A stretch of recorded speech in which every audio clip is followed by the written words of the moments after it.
Hey guys, Dan the Wolfman 52 blocks. We're going over block number 20. I might have showed it a little bit in one of the earlier off different ways because you use these things instinctually in the chaos. It's not like you plan it, they happen. Certain blocks are better against certain attacks and at certain distances. So the lead elbow roll and kind of like a hanger is good when you're at the end of someone punches, or sometimes I'm in the clinch, especially against bigger guys. You see our sparring videos and we break from the clinch and I might be in the sideways stance as opposed to my more typical kind of MMA style frontal attack stance, and we're breaking from the clinch, and I don't really cover here when it picked the hook up if you're throwing a hook or an overhand off the clinch, but I could roll it off as we're breaking from the clinch. So you can, but this is distance dependent, guys, and it happens when it happens. So we'll go from a hook, we'll go from a straight, we'll go from an overhand.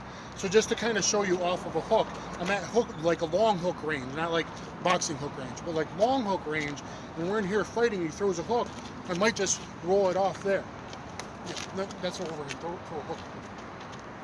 Boom. So here, and that time I caught him on the inside. So whether I actually roll the punch, if he hooked it more, it would have ended up a roll. But he kind of like street fight weighing in the punch, and so that actually hurt him more because I picked it up a little early and it banged him on the inside of the wrist. That's okay, that's what happens. So I'm either banging the inside of the wrist or I'm kind of rolling over the punch.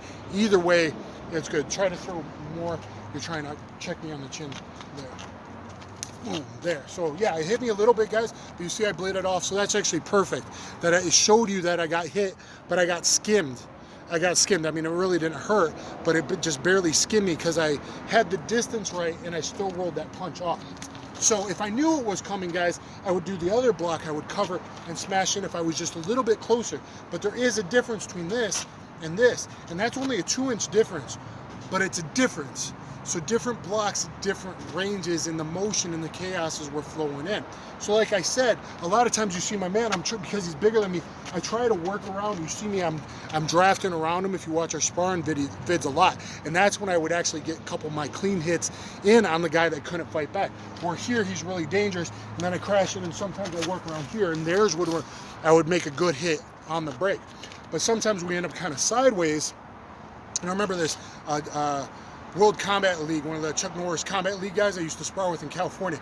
A lot of times we'd constantly crash into each other, and I would be skull and bones, and he would be kind of like Philly Shell when we crashed in from kicking distance, and then we'd break. So if I break here, and boom, I start to see this punch come on the break, I'm going to try to elbow roll a lot of times because I'm really not in a stance to roll off with a deep cover. So we're kind of here, and that punch starts throwing the punch, bang, and it comes here. So whether that ends up on the inside or it comes a little late, and at least even if I get hit a little bit like a second ago, start coming, boom, and that's what it is. So I roll it off, okay?